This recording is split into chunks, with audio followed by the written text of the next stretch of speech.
రాష్ట్ర ప్రభుత్వం కానీ కేంద్ర ప్రభుత్వం కానీ వీళ్ళ వైఖరి ఎలా ఉంటుందంటే, కేంద్ర ప్రభుత్వం అయితే చాలా దారుణం. ఇంకా ఇప్పుడు జిఎస్టీ బిల్ ఉంది కదా, ప్లాస్టిక్ మీద 18% తీసుకుంటారు, క్లాత్ మీద ఇంకా ఎక్కువ ఉంటుంది.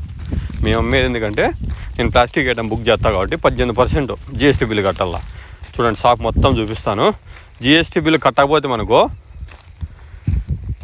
ఏడాడ సేల్ ట్యాక్స్లు ఉంటారు. ఎందుకంటే బేగం బజార్లో ఉంటారు, విజయవాడలో ఉంటారు, ఓల్డ్ టౌన్లో, బెంగళూరు అయితే చిక్పేట ఉంటారు.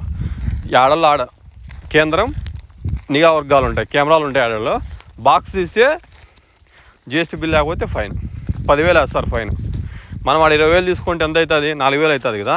వాళ్ళు అవన్నీ ఒప్పుకోరు. జిఎస్టీ బిల్ లేకపోతే ఓన్లీ ఫైన్. ఎట్లా అయిపోయిందంటే కేంద్ర ప్రభుత్వము చాలా దారుణం అయిపోతుంది.